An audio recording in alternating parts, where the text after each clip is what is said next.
Shalom à toutes et à tous au nom de Jésus-Christ. Enseignement sur la divinité de Jésus-Christ. La puissance du réveil ne commence pas avec des émotions, elle commence avec une révélation claire de qui est Jésus. Enseignement biblique. Jésus-Christ, la parole de Dieu faite chair. Introduction. Comprendre le mystère de la parole. La Bible affirme que Jésus-Christ est la parole de Dieu, Jean 1:1. Cette vérité est au cœur de la révélation chrétienne. Dieu se fait connaître par sa parole, et cette parole n'est pas seulement un son, une idée ou un message, mais une personne vivante. La parole dans l'éternité. La parole existait avant toute chose. Au commencement était la parole Jean 1:1. Avant la création, avant le temps, avant le monde visible, la parole existait déjà. La parole était avec Dieu. La parole est distincte dans sa relation, mais unie dans sa nature. Elle n'est pas une création, elle coexistait avec Dieu dans l'éternité. La parole était Dieu, Jean ne laisse aucune ambiguïté. La parole ne représente pas Dieu, elle est Dieu dans son essence, sa nature et son autorité, la puissance créatrice de la parole.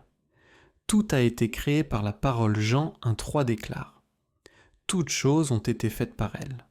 La parole est l'instrument divin par lequel l'univers a été façonné. Tout a été créé pour la parole Colossiens. Un verset 16 renforce cette vérité. Rien n'existe sans objectif, tout trouve son sens en Christ, la parole incarnée. Illustration. La nature d'une parole. Pour mieux comprendre, considérons un exemple simple. Si j'enregistre ma voix pour transmettre un message, cette parole peut être placée sur un CD, un téléphone ou un USB, peu importe le support, ceux qui me connaissent reconnaîtront immédiatement que c'est moi qui parle. De même, si ma parole bénit, je suis responsable de la bénédiction. Si ma parole condamne, je suis responsable de la condamnation. Le support n'est jamais responsable, c'est ma parole, donc c'est moi. Ainsi, nous pouvons dire « ma parole, c'est ma personne exprimée ». La parole faite chair. La parole n'a pas été transformée, elle a été manifestée. Jean 1:14 souligne une nuance importante. La parole a été faite chair et non pas la chair a été faite parole. Ce n'est pas un humain transformé en Dieu, c'est Dieu qui a choisi de prendre une forme humaine. Jésus-Christ est la parole incarnée. Dans le corps de Jésus, Dieu parle, agit, guérit, pardonne et révèle sa nature. Ce n'est pas la chair qui nous sauve, mais la parole éternelle habitant dans cette chair. Conclusion. Jésus-Christ, Dieu révélé à l'humanité.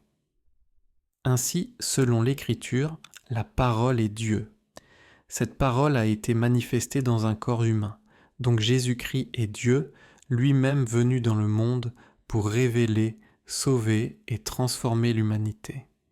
Croire en Jésus, c'est reconnaître et recevoir la parole éternelle qui donne la vie. Shalom.